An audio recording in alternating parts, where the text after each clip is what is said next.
Dá uma baixadinha só pra me dar uma olhada.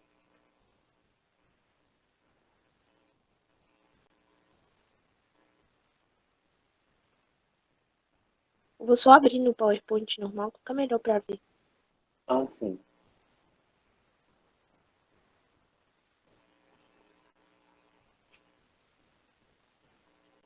Vai pro lado. Vai indo.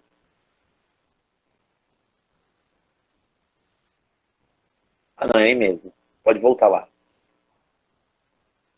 Então, bora começar, galera. Hoje nós vamos ter a nossa primeira aula de sociologia, né? Aí do cursinho.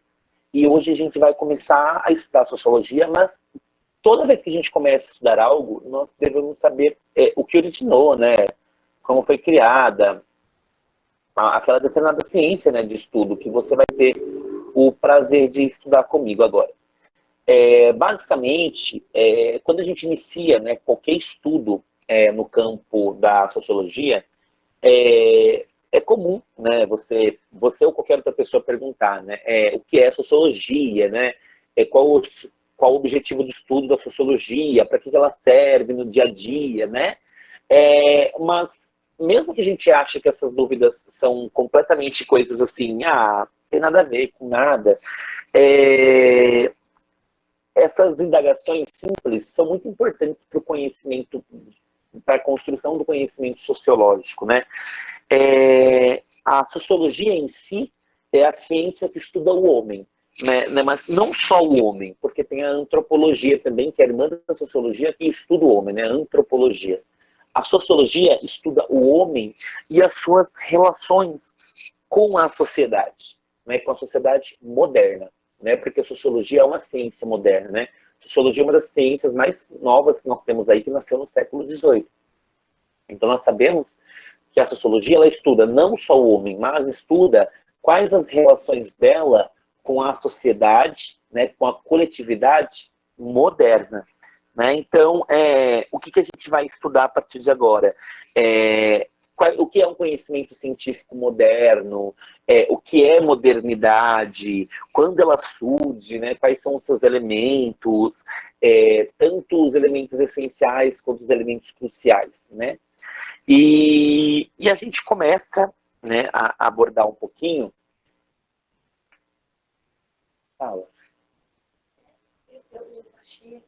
Aí eu mandei o Jair, aí saiu um zap da marca. Peraí, deixa eu ver aqui. Felipe, você tá gravando, né, Felipe?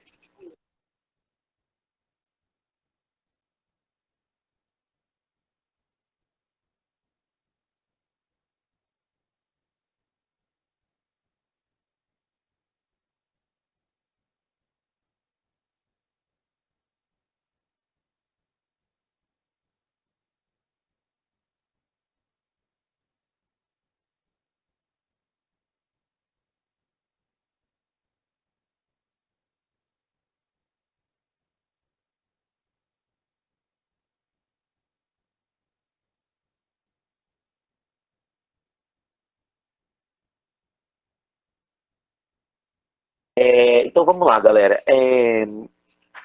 Quando a gente começa a estudar a modernidade em si, a primeira coisa que a gente vai começar a estudar é buscar, né, porque a nossa modernidade é a modernidade ocidental, né? Nós somos do Ocidente. E a primeira coisa que a gente estuda quando a gente começa a falar um pouquinho sobre as origens da modernidade no Ocidente, nós falamos do renascimento cultural, tá bom? Quem não sabe, o renascimento cultural começa lá no século XV, na Europa, tá bom?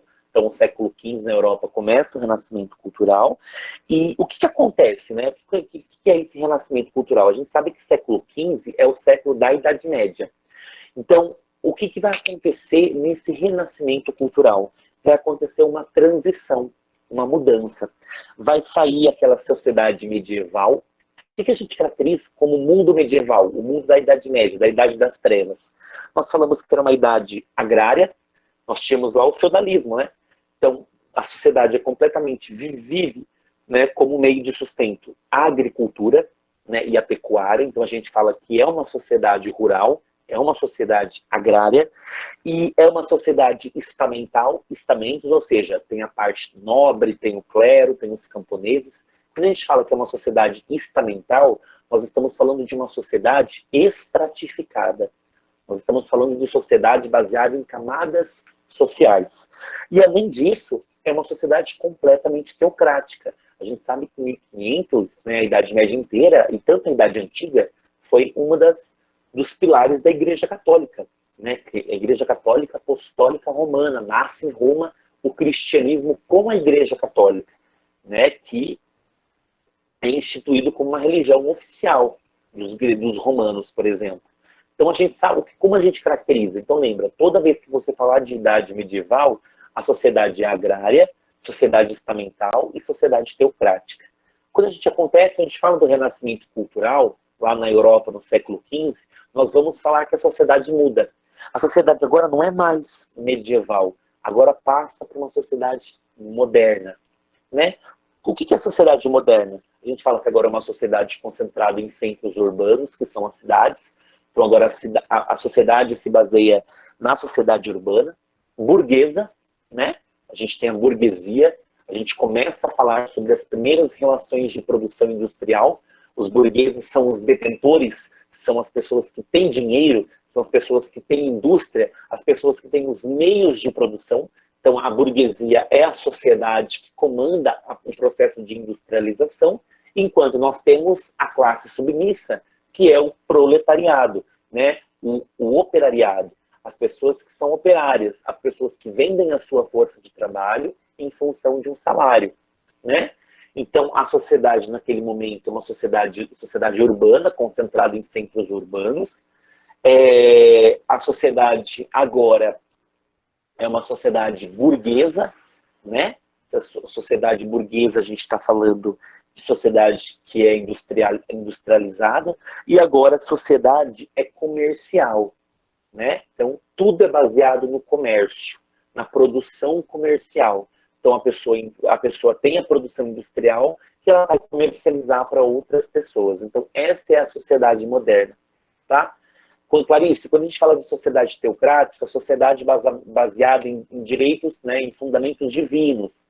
Teocracia é Deus no centro, né, o Deus no centro de tudo, Deus no centro de todas as relações. Isso na Idade Média. Quando acontece o Renascimento, passa a ser agora o antropocentrismo, né? O homem no centro de tudo, o homem como figura do teu futuro. O homem predetermina o que vai acontecer na tua vida.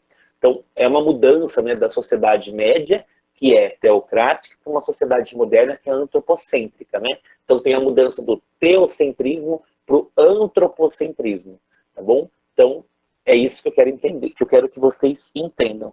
Até aqui tá tudo bem, galera? Vocês estão anotando tudo que eu estou falando? Isso é tudo baseado. Eu quero que vocês anotem tudo, não vão perder, pelo amor de Deus. Sim, mas o que quer dizer camadas sociais? A gente está falando, tem um clero, que é, naquele momento tinha a igreja, tem os nobres, tem os senhores feudais, tem os camponeses, cada um com a sua função. Entendi. Entendi. Ótimo. Obrigado, professor. De nada. Então, nós falamos do Renascimento, que aconteceu no século XV na Europa. Então, o que acontece nesse movimento renascentista, né? Quando entra o Renascimento, tudo se aflora, né? Acontecem mudanças, principalmente mudanças científicas, né? Na ciência, quanto também mudanças culturais. Então, o principal eixo de mudança é tanto a ciência quanto a religião, né? A cultura em si. Então, o movimento renascentista vai desencadear profundas, né, mudanças científicas e culturais na mentalidade europeia. Tá bom? Então, tem isso. E outra coisa, o renascimento cultural surge no século XV.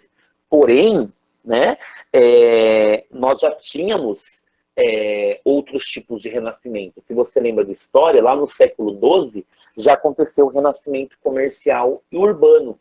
Tá? Então, o século XII já foi marcado por um começo de um renascimento comercial e urbano, que é onde nasce a burguesia. A burguesia nasce no século XII, quando acontece o renascimento comercial e urbano. Século XV é o renascimento cultural, tá? Que vai promover mudanças no âmbito científico e cultural, tá? Mas outras mudanças já vinham acontecendo, né?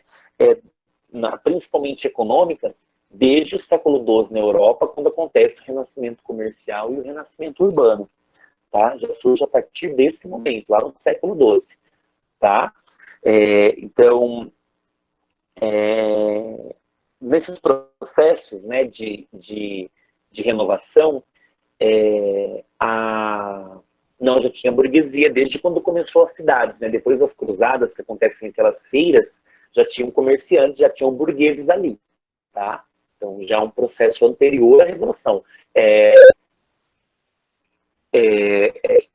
errôneo eu falar que a burguesia surge na Revolução Industrial. A burguesia surge no renascimento comercial e urbano, lá no século XII na Europa. Tá? Professor, você está falando que no século XV surge esse renascimento cultural, né? Sim, eu estou falando que é no século XV que vem esse renascimento cultural. E o que vai acontecer? Primeiramente, vão se resgatar valores clássicos. A primeira coisa que acontece no renascimento cultural, o resgate dos valores clássicos, os valores gregos e valores romanos. Então, a primeira coisa que vai surgir vai vir a mitologia de novo,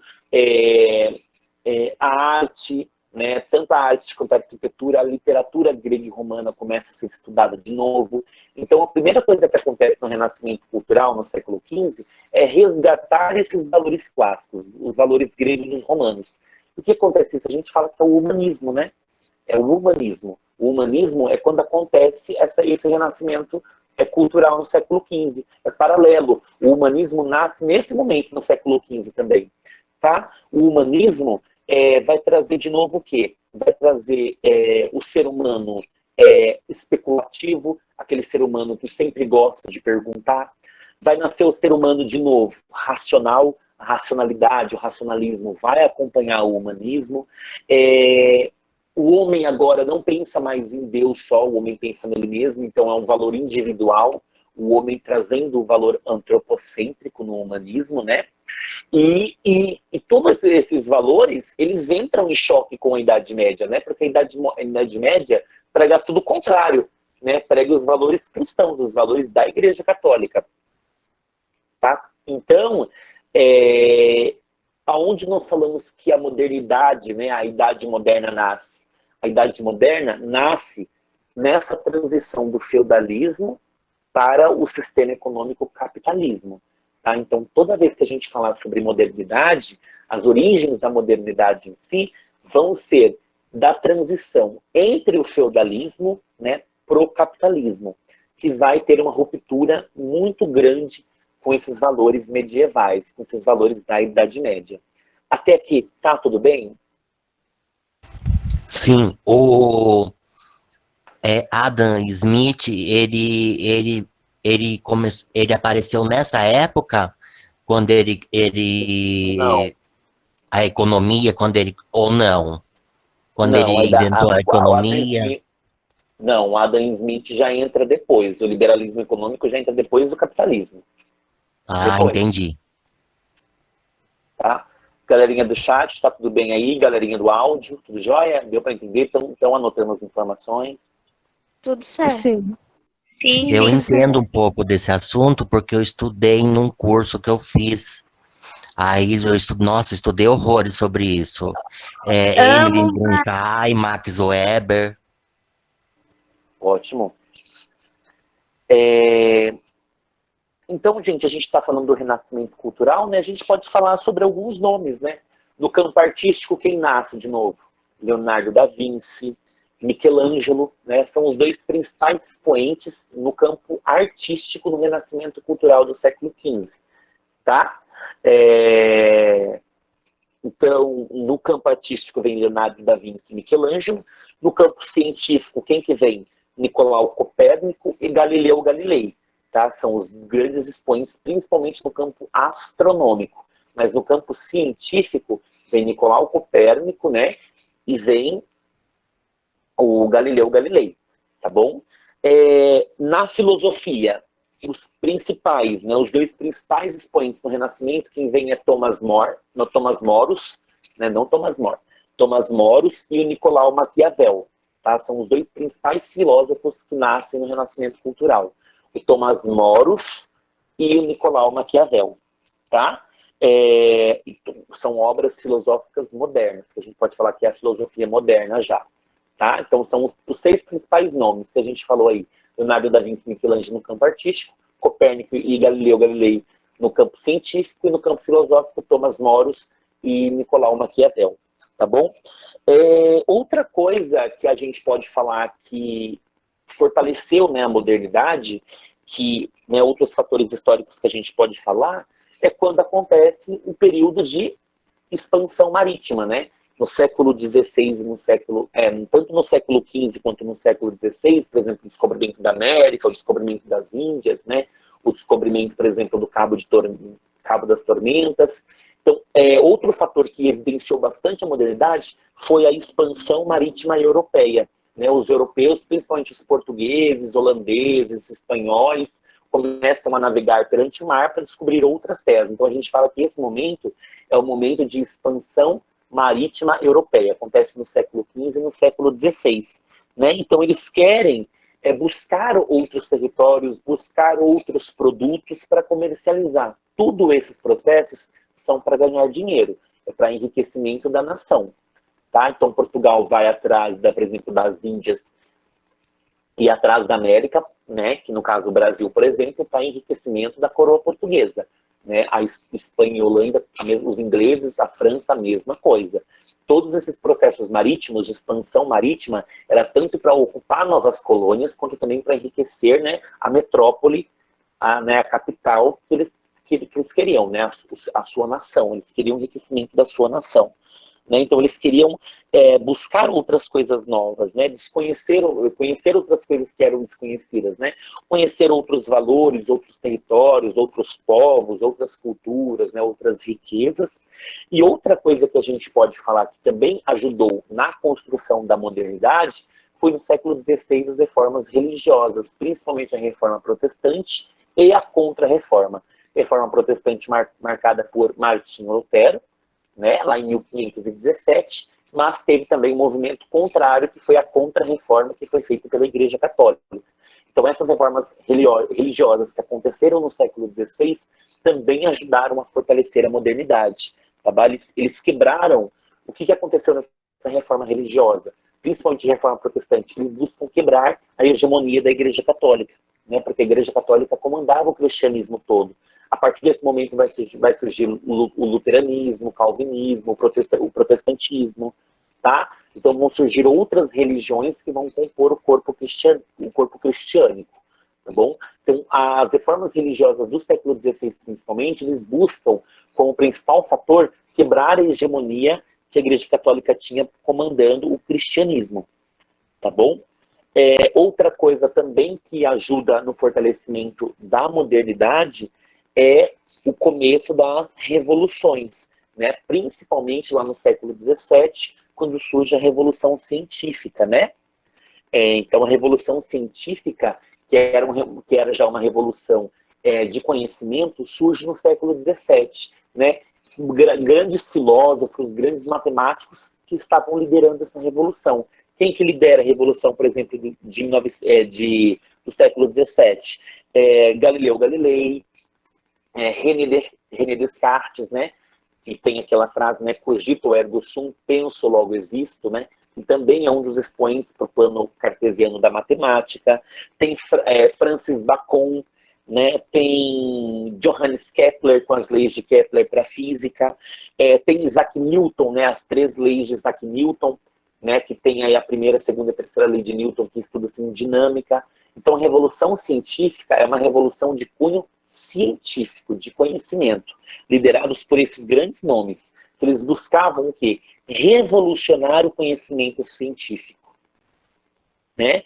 Trazer para a sociedade a valorização do quê? Valorizar a observação, né? Valorizar o método experimental, tá? Então, só para falar os nomes de novo: Galileu Galilei, René Descartes, Francis Bacon, Johannes Kepler e Isaac Newton. São os 5 principais. Tá bom? Até aqui alguém tem alguma dúvida? Não, professor, tranquilo. Não. Não. Vocês estão acompanhando, estão gostando? Tá bacana a aula de sociologia?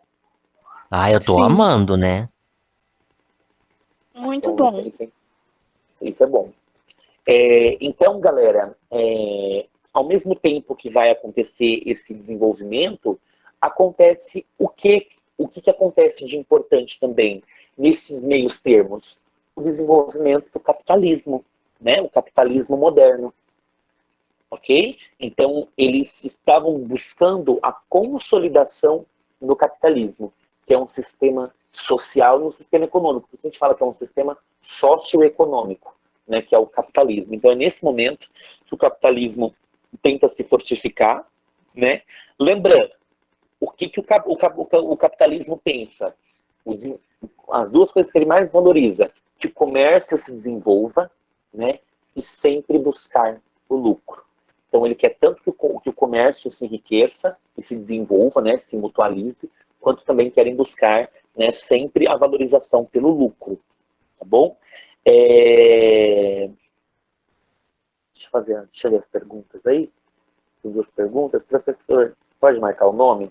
Vamos falar o nome de novo. Galileu Galilei, Descartes, que é o René Descartes, Francis Bacon, Isaac Newton e Kepler. São esses 5 nomes, tá bom? Eles valorizavam a observação e o método experimental. Eles queriam voltar a sociedade para uma observação e fazer com que exista um método científico, né, que é o método do experimento, o método experimental. Ficou claro, Maísa e Clarice?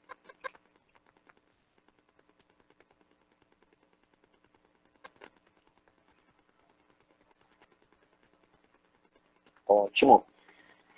Galera, então, a partir desse movimento do capitalismo surge, as cidades começam a crescer, né? Então, nós falamos que as cidades, elas passam por um grande processo de inchaço populacional, porque agora tem indústria nas cidades e as pessoas estão saindo do campo, né, para ir para a cidade, buscar emprego. Nós temos um grande processo de êxodo rural, né? As pessoas saindo do campo para ir para a cidade para buscar serviço, para buscar trabalho. E as cidades, elas tentam se desenvolver, mas não conseguem. Né? Então, por isso que começam a surgir as favelas. É nesse momento que as favelas surgem. O processo de marginalização e o processo de favelização é aqui. É quando as cidades atraem muitas pessoas e não tem estrutura para comportar todas elas. Né? Então aí as pessoas vão buscar outros lugares para morar, lugares inapropriados, lugares insalubres, periculosos, instáveis. E aí que começam os processos de favela, os processos de favelização. Então, essas atividades comerciais, industriais, né, estão sendo totalmente valorizadas, então a vida urbana começa a se intensificar. Né? Então, muitas pessoas trabalhando, a produção de mercadorias vai começar a crescer. Né? Então, tem uma produção de mercadorias que está aumentando significativamente. A partir disso, a indústria começa a exigir novas tecnologias, né? Precisa de novos planejamentos, precisa de outras atividades de raciocínio, precisa de várias coisas. Minha sociedade precisa de tudo isso. Né? E é nesse momento, isso tudo no século XVII, a partir do século XVII, a partir, tá? Depois da Revolução Científica. Então, as pessoas agora começam a valorizar o quê? A pesquisa. É nesse momento que começa a pesquisa científica ser valorizada. Tá? É aí que começa o desenvolvimento da tecnologia. Né? Então, é nesse momento que tudo está crescendo, tudo está se estimulando, que precisa de várias coisas, né, de vários procedimentos para acompanhar a produção. A produção sempre quer melhorar, tá bom? Até aqui está tudo claro, galera? Beleza, professor. Sim, professor. Sim. Ótimo. Vamos prosseguir, então. Bora lá.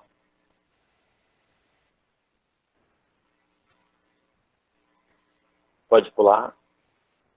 Então, o que acontece de revoluções, né, no século XVIII? Duas importantes revoluções, né? Em 1750 começa a Revolução Industrial, né, que vai mudar a sociedade no campo econômico, no campo industrial. Em 1789 tem a Revolução Francesa, que vai mudar a forma da pessoa, né, da política. Muda a política. Tá? A pessoa vai ver o poder de outra forma. Tá bom? Então, vamos falar um pouquinho, primeiramente, né, dessa revolução, né, industrial. Começa aí no final do século XVIII, né, e a sociedade começa agora a crescer, né, os homens começam a vir do campo para a cidade, então intensifica o processo de êxodo rural, porque tem bastante serviço, então isso atrai bastante pessoas, né? E é nesse momento, né, que nós temos o mais conhecido, a Era das Revoluções, né? Tem um historiador que é o Eric Hobsbawm, não sei se já ouviram falar, né? O Eric Hobsbawm, ele fala que é a Era das Revoluções, né? Ele fala que o mais importante acontecimento histórico do mundo é quando tem a invenção da agricultura e a invenção da cidade. Tá? Então, para ele, um dos principais acontecimentos que marca, né, o acontecimento humano é quando o homem origina a agricultura e quando também se origina os núcleos urbanos, que é a cidade. Né? Então, o que a gente está falando agora? Então, tem indústria, né? Então a produção de mercadorias começa a aumentar, o trabalho é manual, mas surgem as máquinas, né? Então, para aumentar, para acelerar a produção, precisa de novos planejamentos, precisa de novos planos para crescer isso, né? Então, quando surgem as máquinas, vai aumentar a produtividade, né? Você concorda comigo que aumenta, né, a produtividade e as máquinas vão estabelecer, né? Oi? Desculpa, fiquei empolgada, porque eu já fiquei com um assunto na cabeça já. Eu já fiquei com Revolução Industrial, já fiquei com Semana de 22 na cabeça, já fiquei com um monte de assunto na cabeça, com tudo que você falou. Bacana. Importante. Então, nós temos, né, que vai levar isso. E é nesse momento, gente, quando surge as máquinas, que vai começar a ter uma divisão social, né? Vai surgir duas classes, né? Bem assim, a burguesia já existia, mas agora nasce uma nova burguesia, né? Quem são os burgueses, né? Os burgueses, eles são aqueles que vão ter dinheiro, né? Eles são detentores do capital e eles também são detentores dos meios de produção. Então, as indústrias são deles, as máquinas são deles e o dinheiro para investimento também é deles. Isso da burguesia. Então, a partir do momento que tem uma classe dominante, que o Karl Marx ele fala que é a classe dominante, tem a classe que é dominada, né? É o proletariado. Né? O proletariado, o que ele tem para oferecer? A força de trabalho. Então, ele vai vender a sua força de trabalho, nesse momento, principalmente de uma forma abusiva, exploratória demais, por um mísero salário. O trabalho assalariado, as pessoas começam a receber salário nesse momento, quando as indústrias nascem. É assim que nasce o surgimento do trabalho assalariado. E tem uma história desigual, preconceituosa. A desigualdade social também surge nesse momento. Porque os burgueses têm muito dinheiro e o proletário vive e trabalha de 12 a 14 horas por dia numa indústria para receber 300, 350 reais. Pouquíssimo dinheiro. Né? Principalmente nesse momento que a indústria está surgindo. Então, o proletariado é o detentor da força de trabalho. Vai vender a sua força de trabalho por meio de um salário. Né? E é nesse momento que tem essa mudança, né, nas máquinas, então nós falamos que vai acontecer uma intensa urbanização, a cidade começa a crescer demais, né, então tem um processo de inchaço populacional, o tempo começa a valer dinheiro, né, nós temos que tudo que for, um dia você pode produzir tanto isso, então começa a se ter a monetização do tempo, o tempo começa a ser monetizado, né? E o que acontece? Então, todo esse processo né, de surgimento de processos industriais vão fazer com que a sociologia também surja. É a partir desse momento que a sociologia vai surgir, tá? É a partir desse momento. Outra coisa que eu queria falar para vocês, né, é a Revolução Francesa, que acontece em 1789. Os direitos humanos nascem aqui, né? A liberdade, fraternidade, igualdade, o lema francês é nesse momento, né? As pessoas querem buscar agora formas, né, iguais de se viver, querem... Aqui que começam os movimentos sociais, as manifestações sociais por várias coisas, mas nós não podemos esquecer, além da Revolução Industrial, nós não podemos esquecer do Iluminismo, né? Então, a gente sabe que lá no século XV, que eu falei para vocês, né, que nasce, que é o primeiro momento filosófico da história, né? O Iluminismo, ele surge nesse processo filosófico, né? Processo filosófico e processo científico. O que o movimento iluminista tinha como objetivo, né? O movimento iluminista tinha como objetivo entender a sociedade e tentar organizá-la. Mas organizar a sociedade, entender a sociedade a partir da razão, né? A partir de uma luz. Porque eles falavam que a Idade Média era uma idade das trevas, né? Era a idade do fanatismo, a idade da ignorância. Então agora eles trazem a luz, né? Eles vão trazer a luz por isso.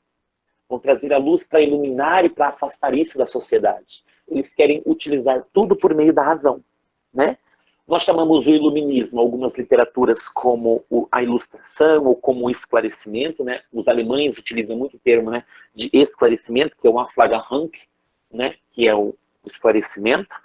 Os alemães utilizam bastante. Então, foi um movimento filosófico que ocorreu lá na Europa, né, durante o século XVIII. Então, o século XVIII nós chamamos de século das luzes, né? Naquele século acontecia o quê? O antigo regime, lembra? Absolutismo. O rei Luís XIV lá na França é um exemplo, o rei Sol. Então, é nesse século XVIII que vai nascer tudo que vai opor ao absolutismo, que é aquele regime político autoritário e tirânico, né? O rei é a centrada figura de tudo. O iluminismo também é contrário ao mercantilismo, que a gente vai estudar isso em história, né? Então, o iluminismo retrata sobre isso.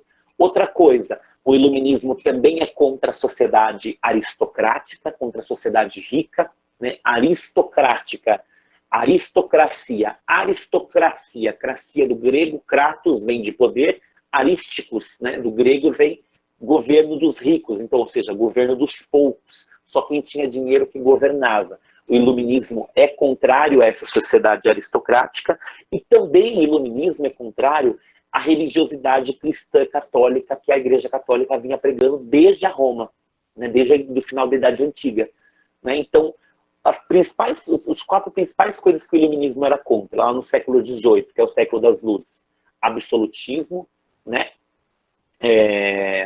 Oh, meu Deus, deu branco na minha cabeça. O mercantilismo, né? A sociedade aristocrática e a religiosidade cristã católica. Eram as coisas principais. Então, o que o iluminismo queria trazer? Queria trazer um novo mundo, né? Trazer um mundo contemporâneo, trazer um novo Estado, uma nova forma de poder. Queria trazer outros valores, né? Trazer um progresso econômico diferente, né? Trazer um processo científico e cultural diferente. É isso que o iluminismo queria retratar. Até que alguém tenha alguma dúvida? Não, professor, tá tranquilo. Não? Tá todo mundo bem? Eu espero que vocês tenham anotando todas essas informações que vão ser importantíssimas para a redação, né? E para os exercícios, tá? Para a prova oral também. Eu vou perguntar tudo isso na prova oral de sociologia, tá? Tanto que a Revolução Industrial serve como alusão para quase qualquer coisa, assim. Para várias redações, para vários temas da redação, principalmente quando fala de alguma coisa voltada para o mundo comercial, industrial, a Revolução Industrial é uma alusão histórica, né, utilizada numa redação, né? A Revolução Francesa e o Iluminismo a gente pode utilizar para redações que peçam para você falar sobre direitos humanos, direitos sociais, para falar sobre ideologia, para falar sobre relações de poder. Então, tudo que for relacionado a isso, nós podemos utilizar o Iluminismo e a Revolução Francesa como uma alusão histórica para a redação. Então, nós falamos que o Iluminismo ele surgiu lá na Inglaterra, principalmente, né, no final do século XVII para o século XVIII. Quem que nasce primeiro, né, o destacão na Inglaterra? John Locke. Tá? Então, o Locke, o John Locke, ele tem como um destaque, né, para o surgimento do Iluminismo na Inglaterra no final do século XVII. Né? Mas ele nasce, mas o século XVIII é que o Iluminismo ganha força, né? Quem que vai vir também para ajudar? Montesquieu, né? Que a gente fala Montesquieu, mas é Montesquieu que fala. Rousseau, Jean-Jacques Rousseau com o Contrato Social, né? Nós temos Voltaire, né? Também que fala sobre o poder, e o Diderot, né? Que é da Enciclopédia Iluminista. Então, são os 5 principais iluministas que nós temos com destaque, é o John Locke, Montesquieu, Rousseau, Voltaire e Diderot. Tá bom? Então, nós temos os 5 principais expoentes aí, filósofos iluministas. Então, a principal crença deles era a crença na razão humana, né? O homem só vai começar a produzir, só vai começar a progredir quando ele atinge o seu estágio de emancipação. Né? Então, o estágio de emancipação é o estágio de crescimento do homem, quando o homem começa a realizar o seu processo de construção. Quem fala muito sobre a emancipação, né, na teoria da maioridade, é Immanuel Kant. Né? O Kant fala bastante disso, né? Que fala Kant, né? Mas é o Kant que fala bastante disso. Fala sobre quando o homem começa a produzir por meio da razão. Quando ele alcança o seu estágio de emancipação, quando ele começa a progredir bastante. Tá? Nós temos aí o Kant como um dos grandes, né, legados, né, para essas coisas. E só para a gente dar uma resumida, né, os principais valores, né, iluministas, o primeiro, usar sempre a razão, né, o racionalismo. Então, a valorização da razão é o primeiro ponto principal para o iluminismo. Segundo, universalismo, o iluminismo deve valer para todo mundo, né? Então esse é o processo universal. 3, o anticlericalismo, né? Anticlero, eles estavam contra os poderes e os privilégios da Igreja Católica, principalmente dos padres, dos bispos, dos cardeais, né? Então ele tem o anticlericalismo, né? São contrários aos poderes, aos privilégios que o clero tinha. O quarto, o individualismo, né? Como assim individualismo? O homem agora passa a ser um único, né? Ele é um ser autônomo e ele é dotado de direitos e deveres. Esses direitos e deveres nascem bastante aí na Revolução Francesa, tá? Então nós temos o quarto aí, que é o individualismo. O homem é um ser autônomo e ele é carregado, né? Ele é dotado de direitos e deveres. Outra coisa que os iluministas pregaram é a laicidade do Estado, o Estado laico, né? É separar o Estado da Igreja, né, separar o Estado da Igreja, que é o Estado laico, é a separação do Estado da Igreja. Outra coisa, universalização do ensino, né, o ensino deve ser público, deve ser, né, a educação deve ser para todo mundo, né? A gente tem aí que é, né, a universalização do ensino. Outra coisa, tem que ter o contratualismo político, principalmente o contrato social lá em Jean-Jacques Rousseau, que a gente vai estudar. Então, o contratualismo político o que é? É a concepção de governo. O que é governo? Governo é a relação entre os governantes e o governado. Quem governa e quem é governado. Então, isso é o contratualismo, né, político, dando a ideia do que é governo, né, que é a relação entre os governantes e os governados. Né? Outra coisa que eles assumem principalmente, o Montesquieu e o Voltaire, a divisão dos poderes, né? Legislativo, executivo e judiciário. Essa ideia surge a partir desse momento, né? Então nós temos aí a divisão dos poderes políticos. A outra coisa que começa principalmente com Adam Smith, que é o liberalismo econômico, liberalismo político, né? A liberdade econômica, a livre iniciativa. Então, nós temos que defender a liberdade econômica e temos que defender também a livre iniciativa. Outra coisa que os iluministas pregavam, né? A liberdade e a tolerância religiosa. Nós temos que tanto ter uma crença e respeitar as crenças dos outros, né? Defender o que é público e o que é privado, ou seja, eles defendiam a propriedade privada. E outras coisas que surgem principalmente na Revolução Francesa, que é os princípios principais, né, os conhecidos princípios, né, que é a liberdade, igualdade e fraternidade, né, que é os ideais da Revolução Francesa. Alguém tem alguma dúvida até aqui? Não, tá tranquilo. Nossa, até coisa que eu não tinha entendido, tudo, eu comecei a entender melhor agora. Ótimo, que bom. Espero que vocês tenham gostado da aula, gente. Estou tentando trazer o máximo Essa de aula eu informação gosto, possível. só não gosto de filosofia. Ah, vai ter que gostar, hein? Ah, pior que é, né? Sou obrigado. Ai, mas não gosto de Gente, estão filosofia, todo não mundo entendendo? gosto. Estou, eu estou.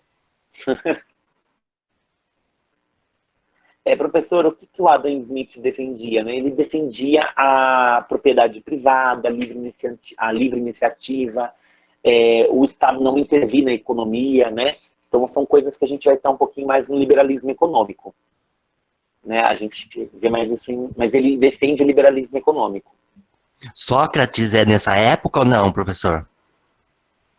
É dessa época que surge o liberalismo econômico, século XVIII para cá. Nossa, a história de Sócrates eu Tá? li. Gente do céu, é incrível. É incrível.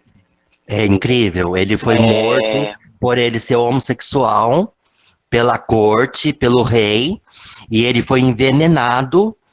Ele teve que morrer envenenado porque ele foi julgado por ele ser homossexual e por ele gostar e amar um menino de 17 anos naquela época. Isso são teorias, né, também, né? Ai, professor, Teorias. será que é teoria só? Então, gente,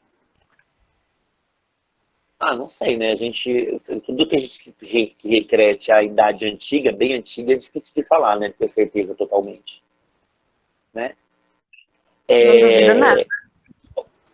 Eu também não duvido, né? Não duvido em nenhum momento, mas são coisas que a gente tem que colocar como balanço, porque tem várias teorias para a morte de Sócrates, né? Entendi. Outra coisa que a gente pode, só para a gente fechar um pouquinho, para a gente falar sobre as revoluções que acontecem, são as revoluções burguesas, né? Então, quando a gente tem esse processo de modernidade europeia, quando começa a desenvolver a modernidade europeia, destacam-se as revoluções burguesas. O que são revoluções burguesas?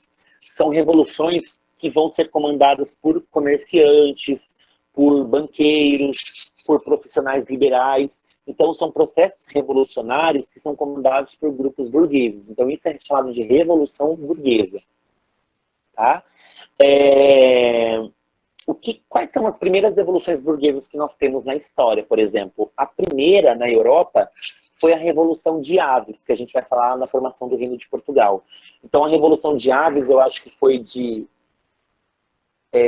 1383, eu acho que até 1385. Foram 2 anos só de revolução.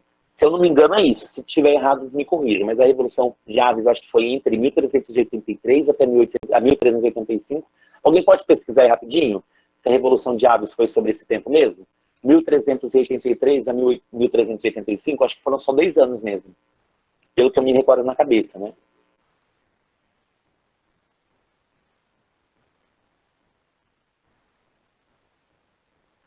Alguém pesquisar rapidinho? Eu não gosto de passar informação. Tenho tique da cabeça passar informação de data, porque é muita data na minha cabeça, eu acabo eu mesmo, às vezes, mas eu acho que é entre esses 2 anos. Tá certo mesmo? Ótimo. Então, a Revolução de Aves foi esse conflito que aconteceu aí entre 1383 a 1385. É uma revolução que aconteceu em Portugal e é uma revolução burguesa, tá? E a outra também que acontece são as revoluções burguesas que aconteceram no século XVII. Duas principalmente, a Revolução Puritana e a Revolução Gloriosa. Vejam na data aí, gente. A Revolução Gloriosa foram 9 anos, eu acho. Foram de 1640 a 1649. Vê se é isso mesmo. Mas, então, lembrando, as revoluções burguesas do século, né, 17. Revolução Puritana, que aconteceu entre 1640 e 1649. Confirma para mim se foram 9 anos mesmo, galera. Foi isso mesmo?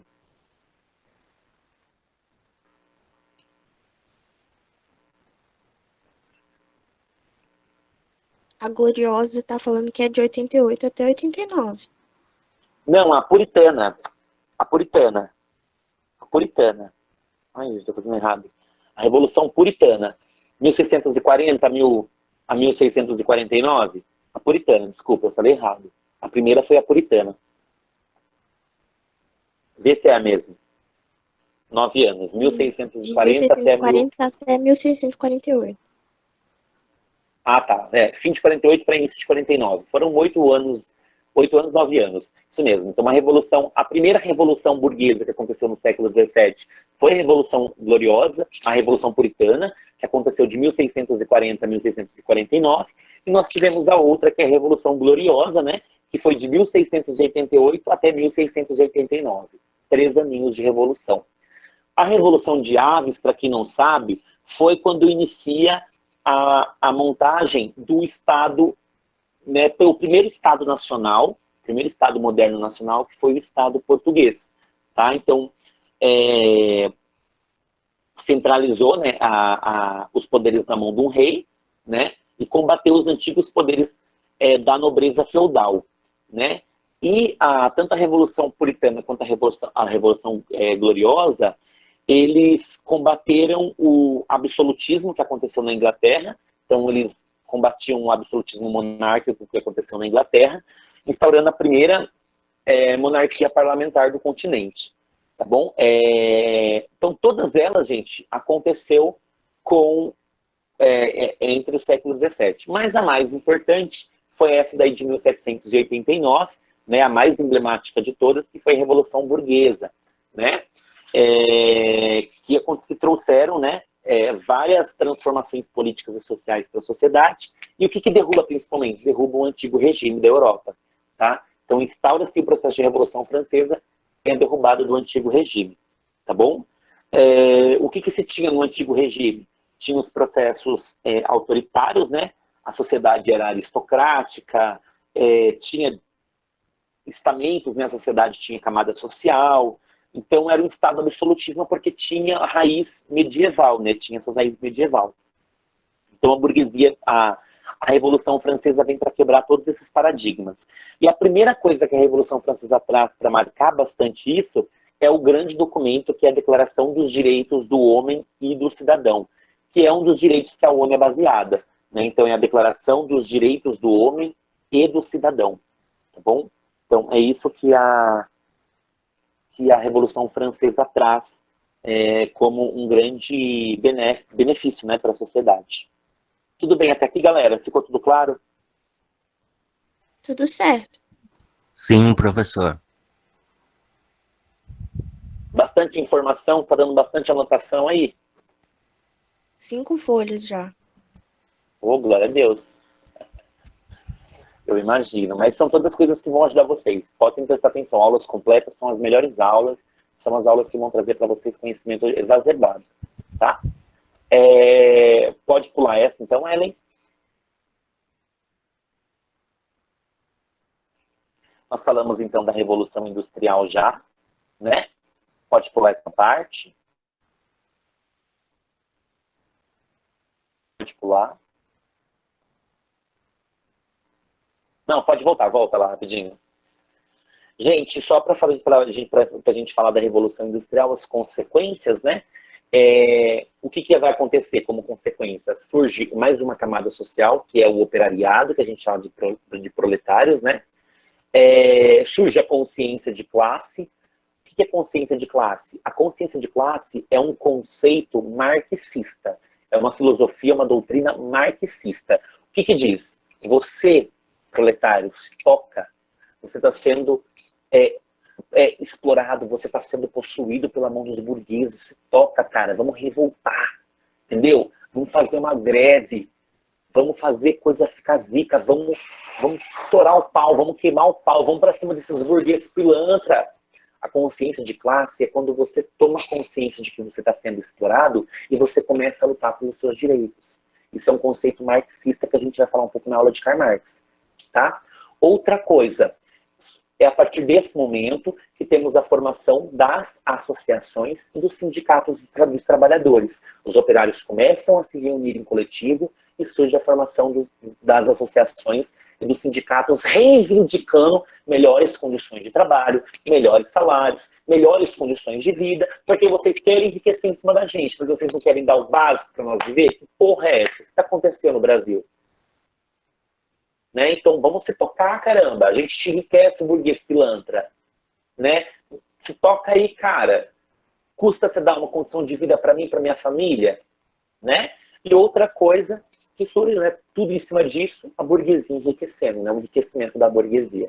Então são as 4 principais consequências que a Revolução Industrial traz aí para a formação. Próximo.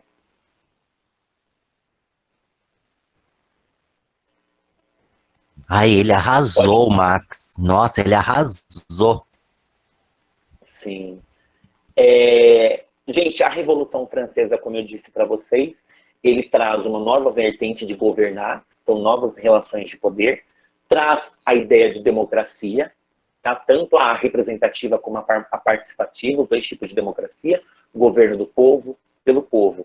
Hoje existe democracia? Tá? Então, ó, uma tarefa de sociologia para vocês. Né? Eu quero que cada pessoa reflita e me mande lá no grupo mesmo. Eu vou abrir o grupo amanhã. Existe democracia atualmente? Eu vou achar pontos do seu debate e vou te contra-argumentar. E aí, se possível, você me argumenta de novo. Então, amanhã pode um debate sociológico. Existe democracia? Existe esse governo do povo pelo povo? Por quê? Tá? Outra coisa, traz a ideia de cidadania, pessoas vivendo em coletivo, pessoas sendo tranquilizadas, né? Pessoas utilizando usufruos públicos, né? Usabilidade pública, usabilidade política. Então, a ideia de cidadania vem aqui. E destruir todos os princípios feudais, todos os princípios medievais da Revolução Francesa coloca à tona, coloca por terra. Tá bom? A gente já comentou sobre isso, mas eu só estou dando uma fragmentada. Próximo.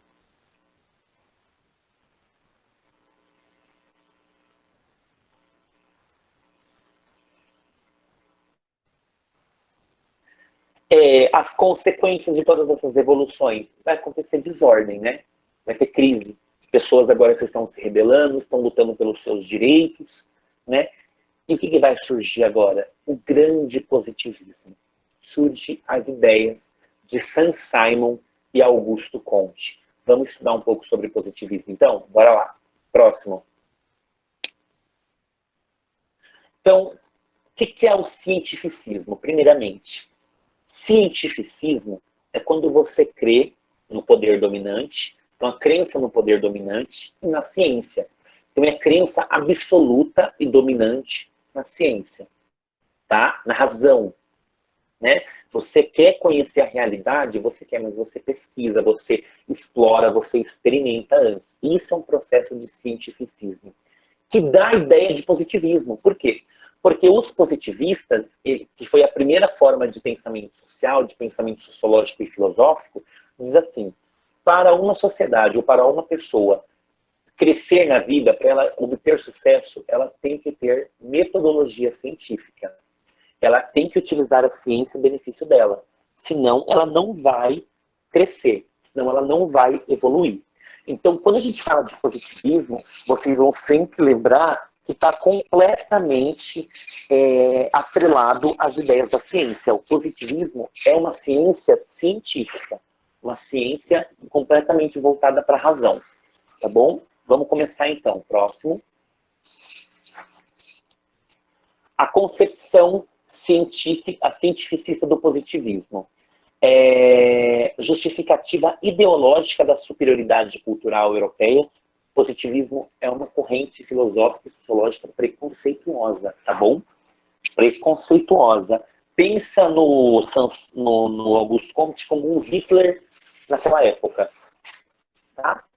A superioridade europeia, né? Porque já se conhecia a Ásia e já se conhecia a África. Então ele se contravia e falava assim, olha, a ideologia, a construção de pensamento dos europeus é completamente superior à construção de vida, à experiência de vida do continente africano e do continente asiático. Tá? Aí ele falava assim, ó, por isso que os africanos e os asiáticos foram colonizados, porque eles não têm ideias. Ele deixa bem claro nas obras dele. Os asiáticos e os africanos não têm ideologia. Por isso são e merecem ser colonizados. Então a ideia positivista é uma ideia preconceituosa, racista, misógina, completamente antiética e antimoralista, tá? É uma filosofia branca. Né? Não branca no sentido de pele, mas no sentido de superioridade ideológica.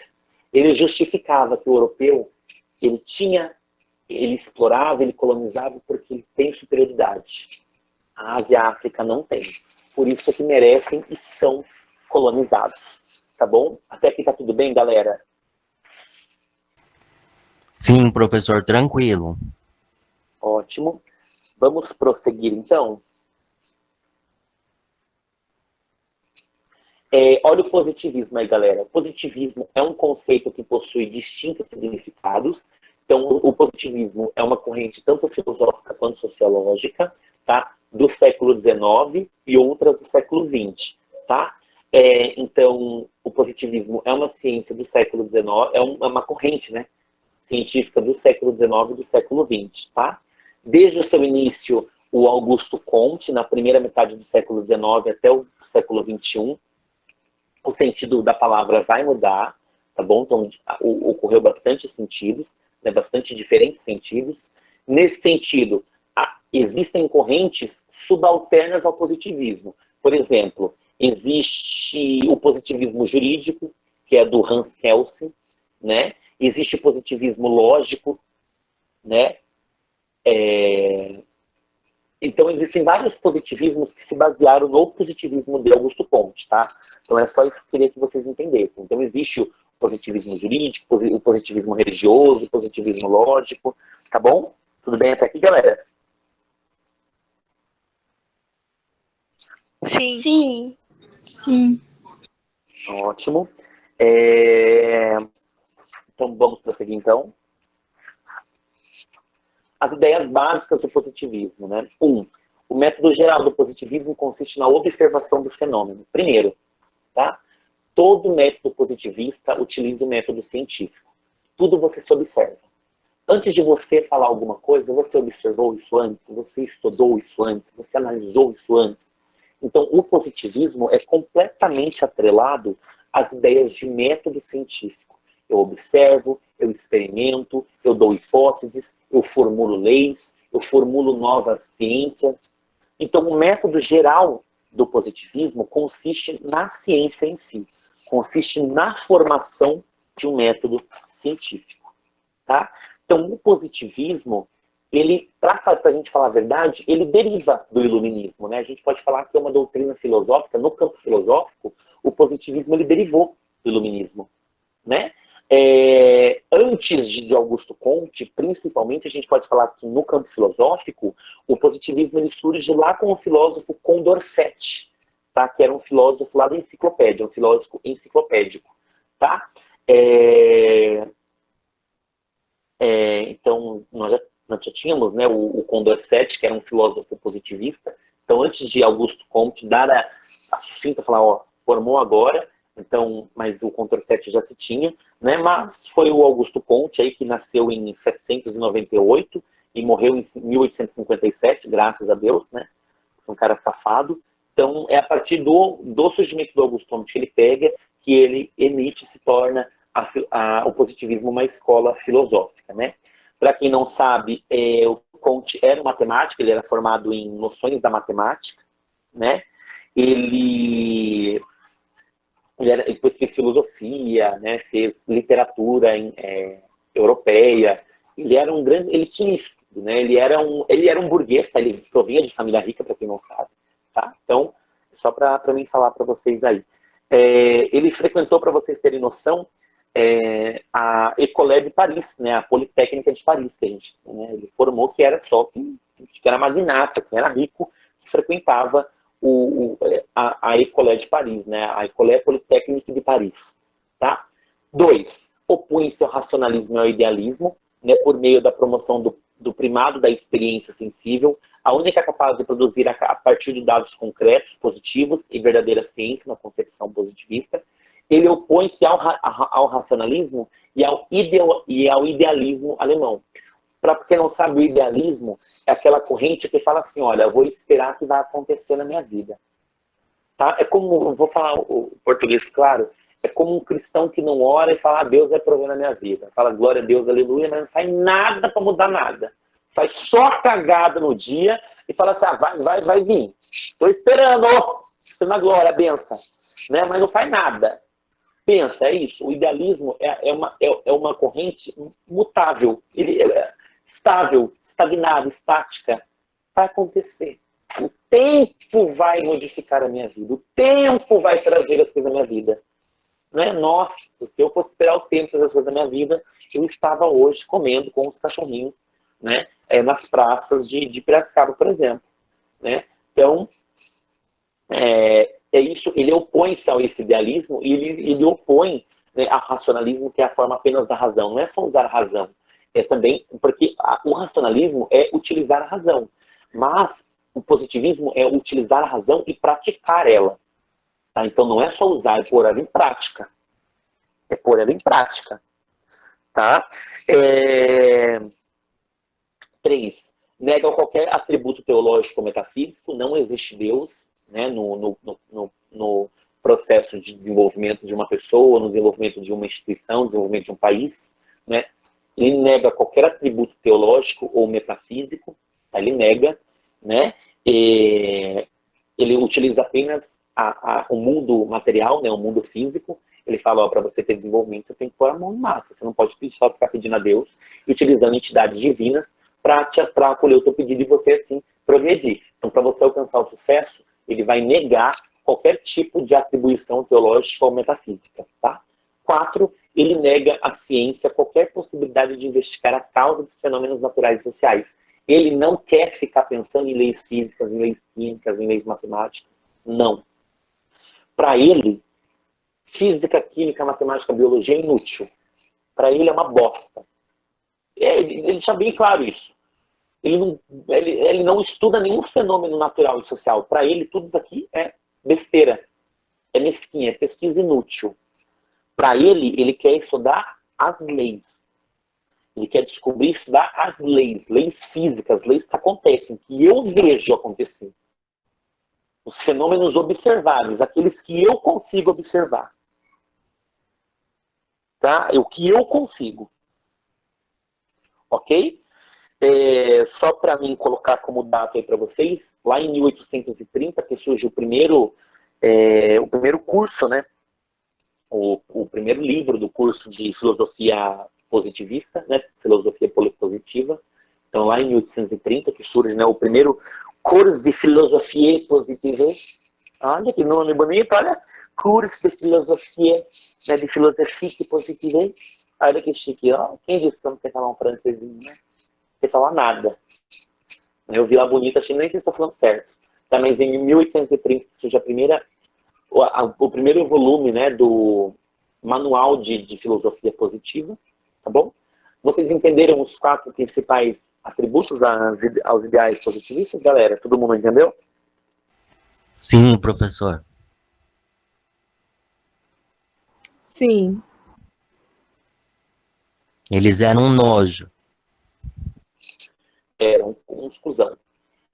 Antes de falar sociologia, gente, nós falamos que o Comte, né, e os positivistas foram que fundaram a física social, né, que é o nome de sociologia hoje. Então, antes não foi surgido sociologia, surgiu primeiro a física social e depois nós demos, né, o nome de sociologia em si, né, mas antes não tinha esse nome. Né.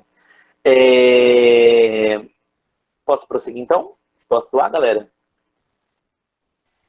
Sim. Vou prosseguir, então.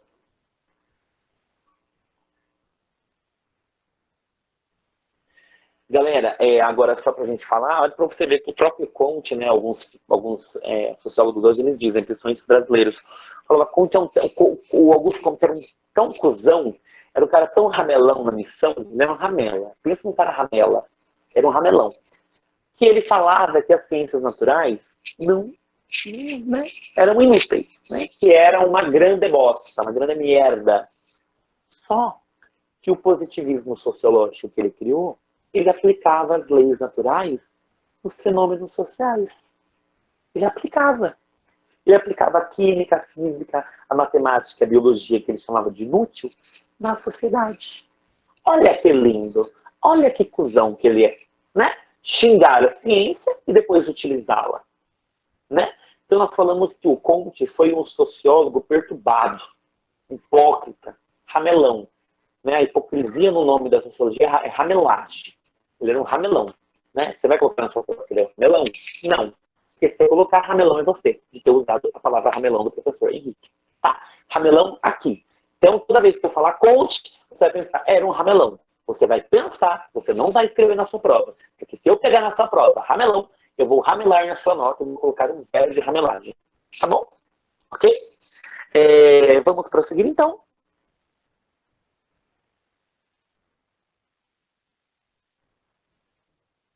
Primeiro, a sociedade é regulada por leis semelhantes da natureza, tá bom?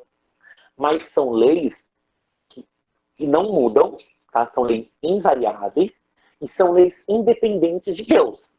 São leis independentes da vontade humana, né?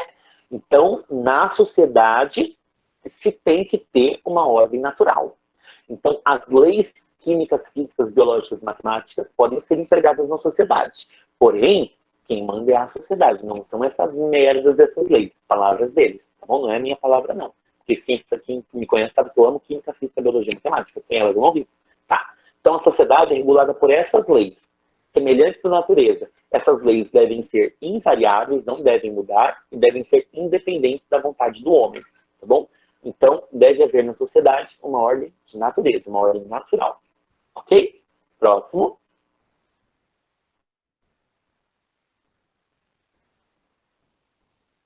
Os métodos e os procedimentos que a sociedade utiliza é para quê? Mas olha para você ver, né? Eu digo, cada vez que eu leio ou estudo positivismo, eu fico perplexo com a sagacidade de uma pessoa e como ele é um ordinário. Ele é um ordinário. Eu estou revoltado, o professor Henrique está revoltado, por quê? Porque ele xinga a natureza, ele xinga as ciências da natureza, as ciências exatas, e depois fica só falando delas. Só fica falando delas. Né? Então ele fala assim, ó, a sociedade tem um método científico, e o método científico é para quê? É para estudar a natureza. Tá bom, bonito? Para você utilizar na natureza. Tá? É para você conhecer a natureza que te cerca. Para você conhecer a bosta que eu falei na minha obra, que é. Só que a bosta é tão grande que eu não paro de falar da bosta. Né? Então, Comte, além de ser ramelão, é um ramelão cuzão. Né? Então, toda vez que eu ver Comte na minha prova, eu vou ficar PUTO. Porque eu posso. Porque ele me deixou assim. Sim. Ele fala tanto da natureza e fica falando da merda da natureza. Né? Então, a merda da natureza, ela é feita para estudar. Então, qualquer merda, estuda a merda. Então, se você defecou, estude o seu cocô, porque é para ser estudado. Né? Então, já que ele está falando disso, sabe o que ele é? Ele é um invejoso, ele é um recalcado, beijinho no ombro pro Comte no túmulo dele. Eu estou dando um beijinho no ombro, vai Valesca Popozuda. Tá bom?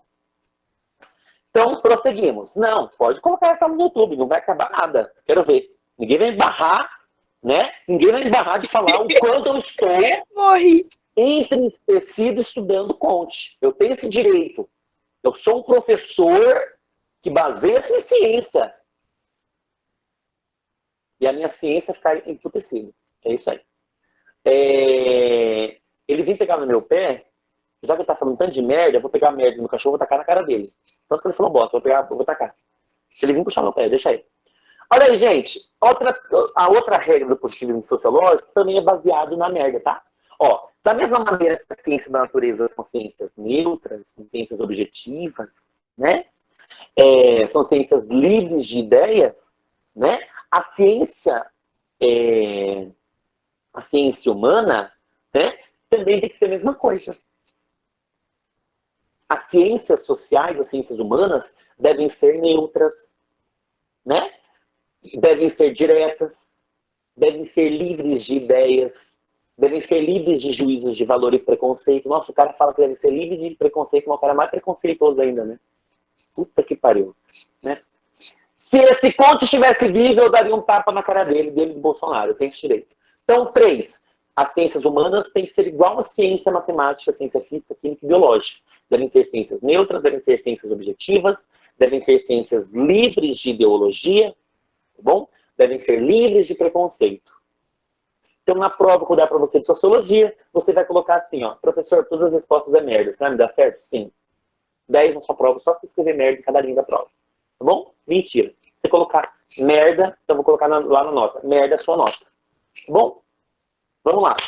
Eu cuspia na cara dele, igual o Jean Williams. Isso aí. Próximo.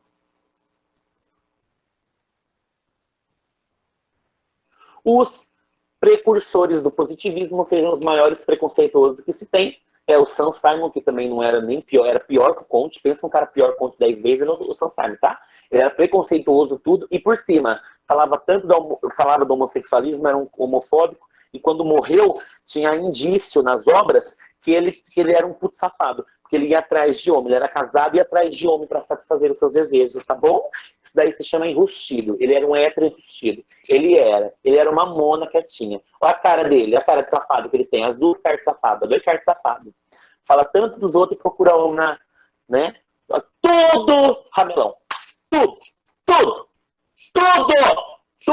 ramelão. Prosseguimos. Então, já disse deles, né? Essa é maricon. São as mariconas. É umas mona recalcada. Sam Simon, né? Ele era da Idade Média, né? Ele era da elite, para quem não sabe, tá bom? Ele era da elite, ok? Quem era a elite?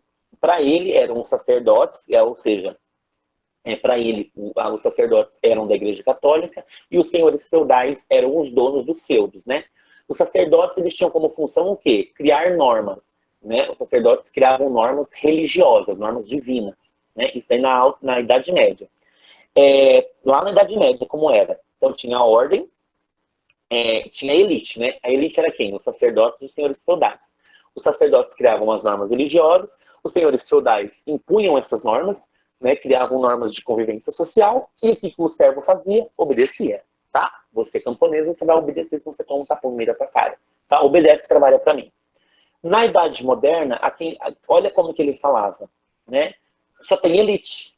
Olha para você ver como que ele é preconceituoso. Não existe servo, porque esses servos não devem nem ser colocados na nossa sociedade, tá? É só elite.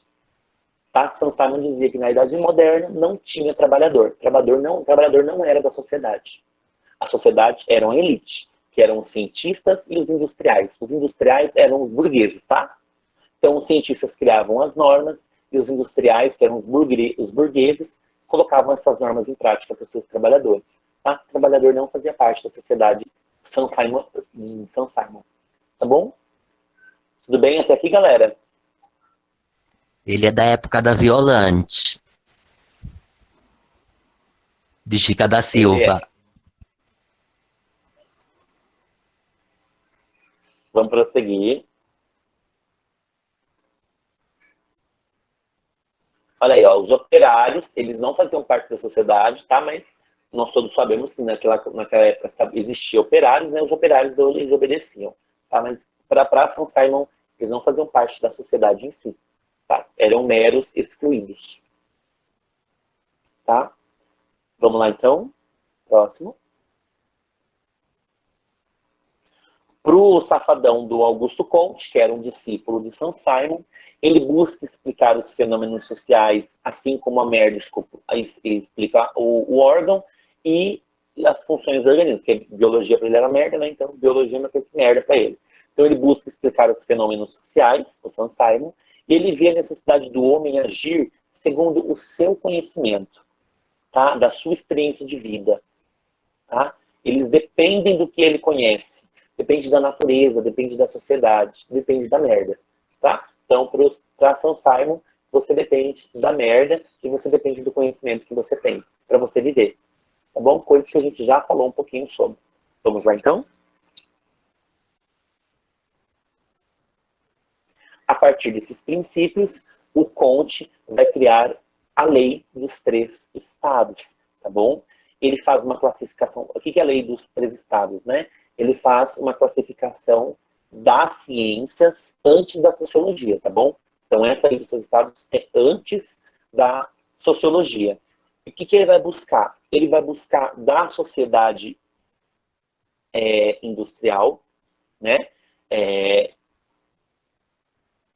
Ele analisa toda a sociedade industrial. No final da vida dele, graças a Deus, né, glória a Deus, aleluia, ele vê a necessidade de que aquela religião é afastada. Então, no final da vida dele, ele fala assim, olha, tem que ter uma nova religião.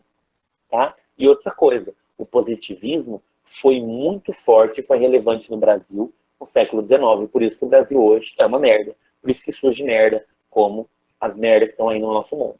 Tá bom? Então, nós vamos falar depois um pouquinho sobre o positivismo no Brasil ainda.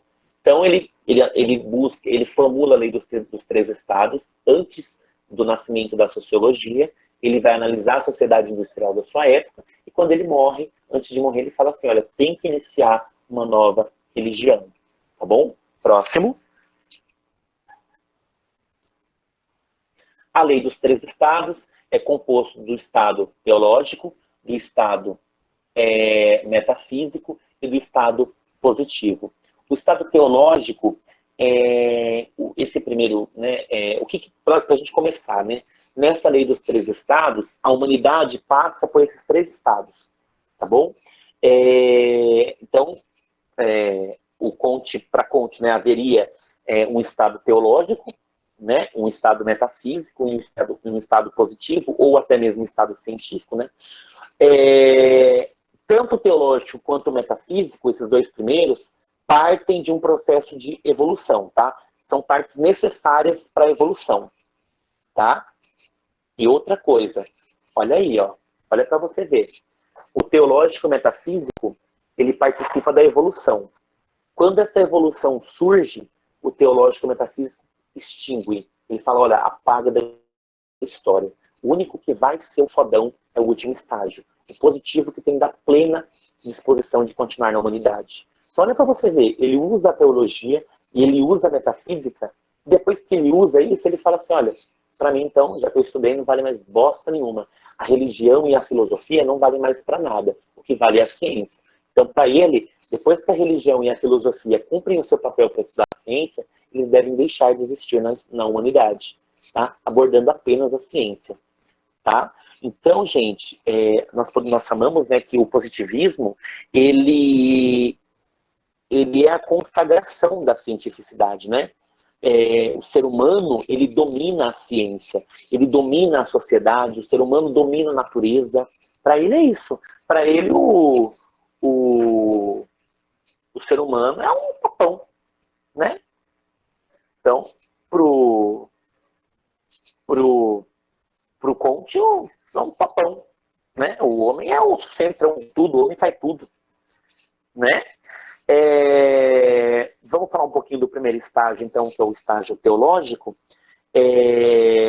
A gente fala que contém o fetichismo, o politeísmo e o monoteísmo, né? A gente sabe que politeísmo e monoteísmo, quando você cria apenas uma crença monoteísta, uma religião, só quando você tem várias crenças, várias divindades, religião é politeísta, ou seja, várias religiões, né, várias crenças. Então, o estágio... Aconteceu alguma coisa?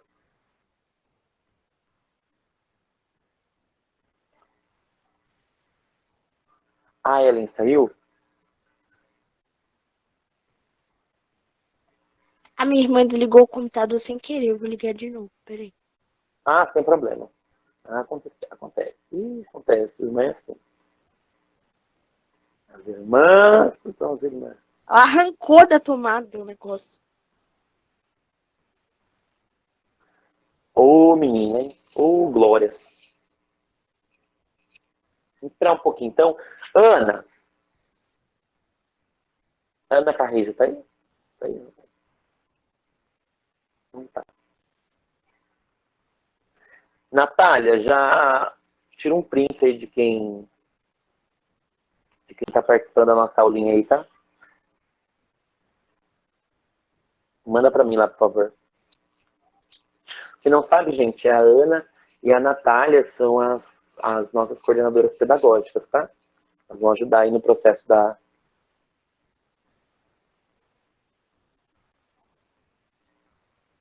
Tá, Felipe, eu acho que não vai dar tempo de eu passar para filosofia hoje. Eu vou deixar a filosofia para amanhã, tá?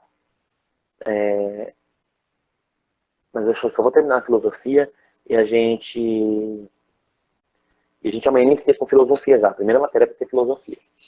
E amanhã eu vou ter história também e geografia. Tá? Amanhã eu tenho que dar a primeira parte de história é bem facinha para a história, eu vou passar para a história.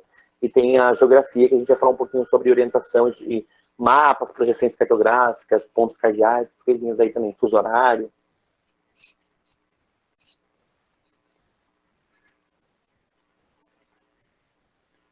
Gente, sábado eu tenho um aniversário para ir. Então eu não vou conseguir dar aula no sábado, mas no domingo vai ter aula do domingo normal. Tá bom? A aula no domingo vai ser o aulão de exercícios. Ok? Vai todo mundo participar, pelo amor de Deus. Tudo que a gente fez... Ok, professor. Tudo que a gente fez, todas as matérias que a gente estudou na semana, nós vamos resolver exercício juntos. Tá?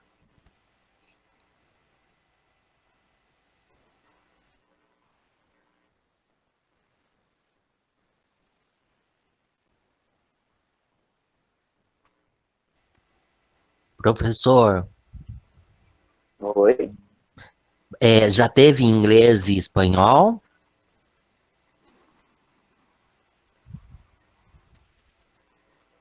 Essas duas Não, matérias? inglês e espanhol não teve, nem inglês nem vai ter também espanhol. Eu nem sei falar essas jossas. Imagina dar mal disso. Ai, Tem é uma que eu sei professora que ajudava. pouquinho. Vou ver se eu consigo falar com ela. Nem sei falar nada. Falar how are you, hi. Você falar É I'm que fine. eu sei I'm bad. traduzir algumas Você falar coisas e I'm sei. Eu sei traduzir E algumas sei falar coisas também. E sei e falar sei também que escrever. Augusto. Sei falar também que Augusto Conte is merda. Isso eu sei falar. Né? Is de merda. Is é merda. Isso eu sei falar no inglês. Eu nem sei falar. Né? Então, gente, vamos falar um pouquinho aí sendo o primeiro estágio, né, que é o estágio teológico, que pode variar tanto na crença politeísta como monoteísta, né? O que acontecia? Naquela época, ele dizia que as pessoas estavam sujeitas a forças que a gente não conseguia ver, né, e nem dominar. Então ele falava que as pessoas estavam sujeitas a essas forças impossíveis de prever, né, as forças de previsão, as forças de domínio, né? Então, o que ele dizia? Que você, homem, não pode explicar a humanidade pelo homem, né? Não se pode, portanto, explicar a humanidade pelo homem, mas antes o homem pela humanidade. Então, você tem que explicar a humanidade, você não explica a humanidade pelo homem, mas sim o homem pela humanidade, né?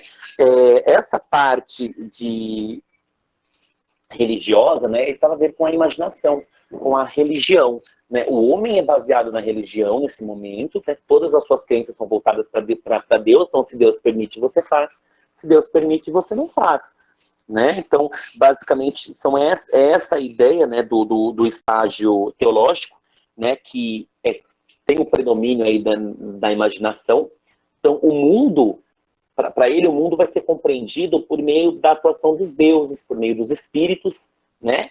Que esses deuses e esses espíritos que iam conceder a alguém a verdade absoluta, alguma explicação absoluta para a natureza, para a sociedade, né? Então, nesse momento desse estado teológico, ocorre a prevalência da religião para explicar a realidade. Então, no teológico. O segundo dos três estados que a gente está falando aí é o